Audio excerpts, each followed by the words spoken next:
먼저 DA 방식 나왔네요. DA 방식은 Documents Against Acceptance라고 해서 인수에 상응해서 서류를 인도한다 라고 되어 있는데, 보시면 인수 인도 방식이죠. 인수 인도 방식이다. 이것은 무엇을 얘기를 하면, 수출상, 수입상, 매매 계약을 체결을 하면서 DA 조건으로 하자라고 얘기를 합니다. DA 조건으로 하자고 계약을 맺고, 그 다음에 수출상은 물건에 대한 선적을 하게 됩니다. 선적회사에 선적을 하게 되겠죠. 그럼 선적 서류를 발행을 해줄 것이고요.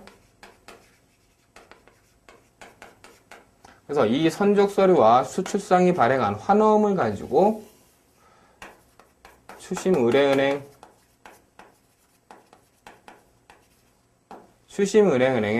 여기서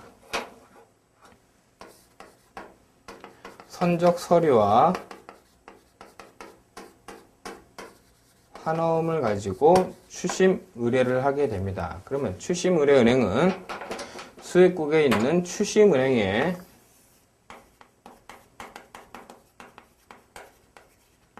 추심 지시를 하게 되겠죠. 4번이고 추심 지시를 하게 됩니다. 그러면 추심은행은 수입상 지급인에게 추심을 얘기를 하면서 나 서류하고 환어음 가지고 왔다. 너 선적 서류 받고 싶으면 환어음에 대해서 인수해라. 환어음을 인수를 하고 나중에 환어음상에 돈 지급하는 날짜에 일정 기일 후에 돈을 지급을 해라. 그래서 대금 지급 먼저 인수를 하고 일정 기일 후에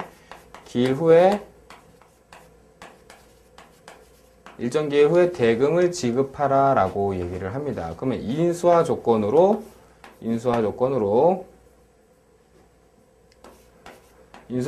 선적 서류를 인도를 하겠죠. 선적 서류와 환어음을 인수를 하게 됩니다. 그러면 일정 기일에 돈을 지급할 조건으로 인수를 하는 걸 하게 되는데, 이때 발행된 환어음, 여기서 또 수출상이 발행한 이 환어음은 기한부어음이라고 합니다. 앞에서도 배우셨죠? 기한부어음이라고 해서 일정 기일에 대금을 지급하는 어음이다. 그러고 리선스 B라고 하죠.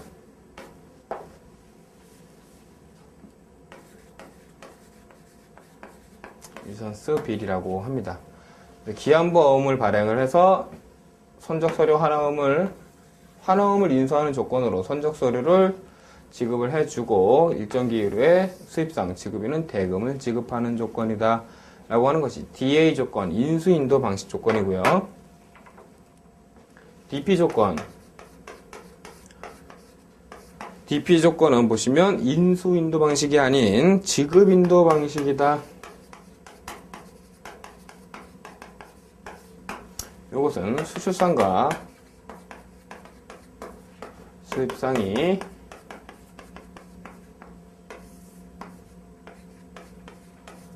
DP 조건으로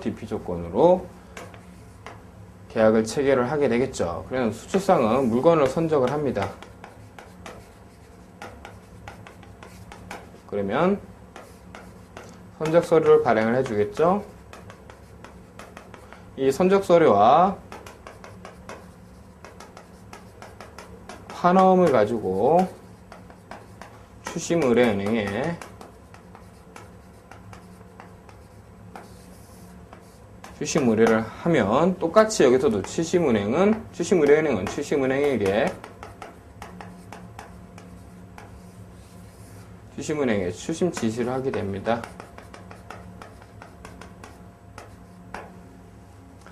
그러면 추심은행은 수입상에게 나 선적 서류하고 환어음 갖고 왔는데 너 돈 줘야 되겠다라고 얘기를 하게 되겠죠. 그 대신 너 여기선 바로 돈을 안 주면 나 선적 서류 안 준다라고 해서 대금 지급과 상환으로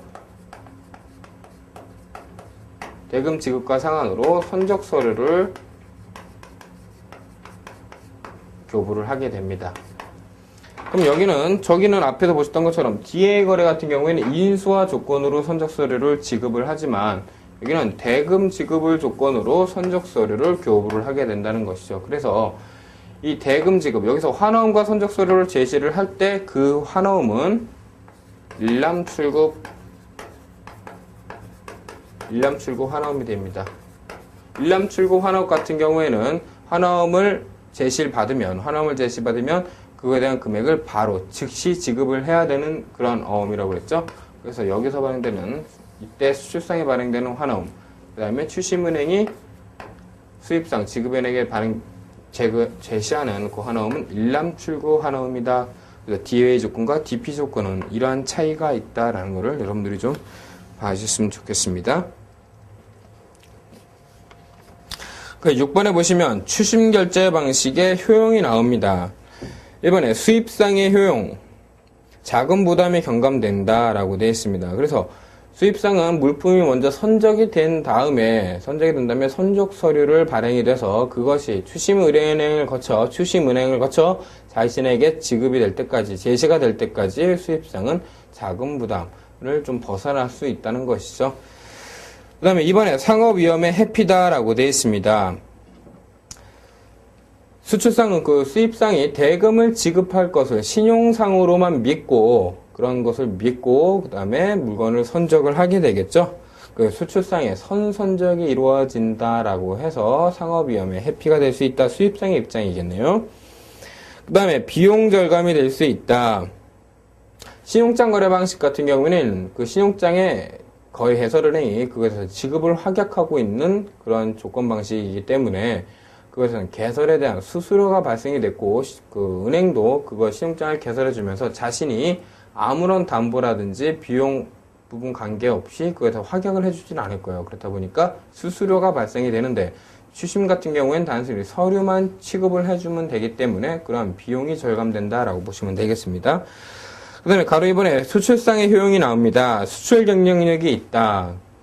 수출 경쟁력이 있다는 건 수출상이 돈이 많고 좀 튼튼한 업체라고 한다면은 수입상은 DA 조건을 굉장히 선호할 것이란 것이죠.